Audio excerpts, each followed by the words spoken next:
Hey guys, and welcome back to another installment of Heroic Tutorials. Today we are going to be covering the artillery's position in Chapter 1. So, without further ado, let's go ahead and get stuck in, shall we?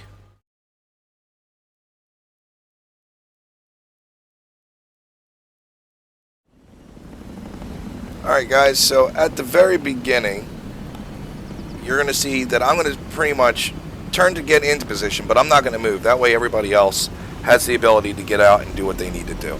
We're going to roll up to this tree right here, and we're going to park, and we're not going to go anywhere else from here on out. From here, you're going to be engaging a fire point located right here. What you're doing right now is you are actually doing a counter battery fire on another enemy artillery piece. Again, those pillboxes are not going to be spotted at this current time, but somehow with my splash I do manage to damage one and destroy it.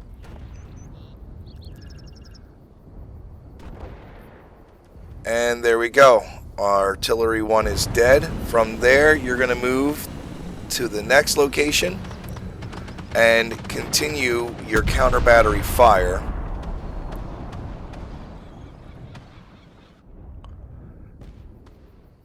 Right here.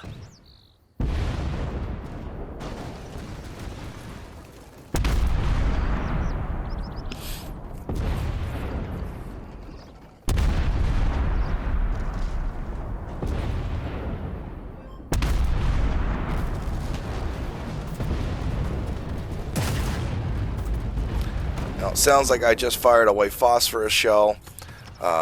Just to help burn the target up because I'm in the process of a main gun reload. Since there's not a whole lot going on, let's talk about the PLZ-05. Oh, okay, well there's the target dead. You're going to want to use the first barrel that you get with this 4-shot. Once you engage that artillery, you're going to be firing into this intersection with white phosphorus to identify what's there and start burning these targets down. If you have the barrel liner, I would highly suggest you use it. If you have the improved drive, I would highly suggest you use it. And since you're not going to be taking any enemy fire, besides AI targeting and the V2 MRS, the laser sight for making your shot groups tighter, I would actually put the energy drink on board. That way your crew will actually get a little bit of an increase in loading time. But you're going to continue to fire into the intersection. You're also able to hit that one target back left, as you see that round hitting right now. Just a little bit of extra help, helping out the Sphinx and helping out the MBTs getting into the second cap area. The one tank that you see off to the left, that one is a very tricky shot to do, especially now that artillery has become, in my eyes, a little less accurate. There's a good chance that the cliffs that it's sitting next to are going to eat shells. So typically we have one MBT hold the lieutenant with machine gun fire. The other MBT will kill that last tank. From here, you're just going to throw some more shells in, help your team out, and kill that artillery. While they're capping, the reason why you want to do those 2 counter batteries at the very beginning is simply because those artillery will fire into the caps and interrupt your capping. Now that they've taken that, I'm actually loading or preloading a smoke shell for the Sphinx.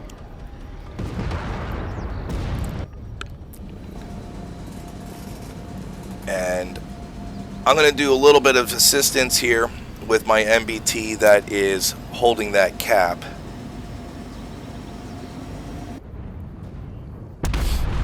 Just throwing out some shells, trying to damage targets. That way, if he can kill them. Maybe I can kill him. Just one less gun focusing him down.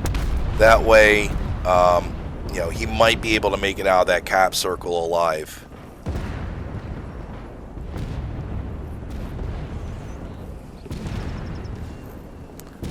Now he's still holding, and it's now blinking, so it's about 10 seconds left. So I'm getting ready to use that smoke shell.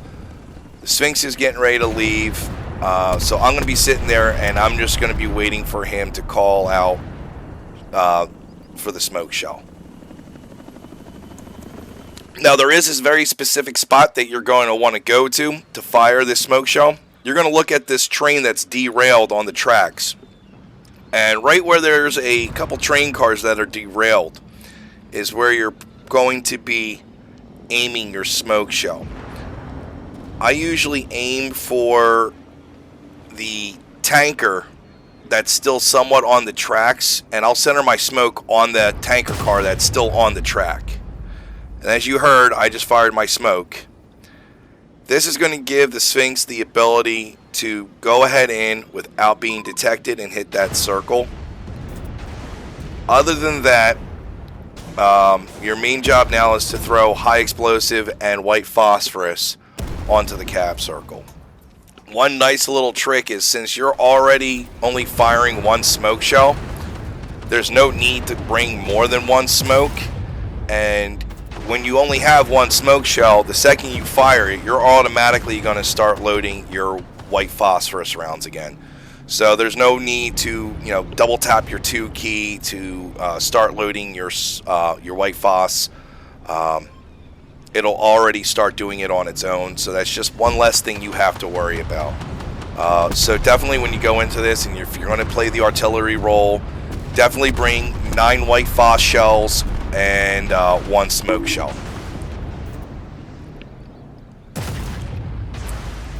Now, if you have Alyssa and you're using her for some odd reason, maybe you think you need the extra ammo, she will throw that off, so you will have to double tap your 2 key to get that white phosphor shell up and going. But I typically stay with Freya. I think she's an amazing artillery commander.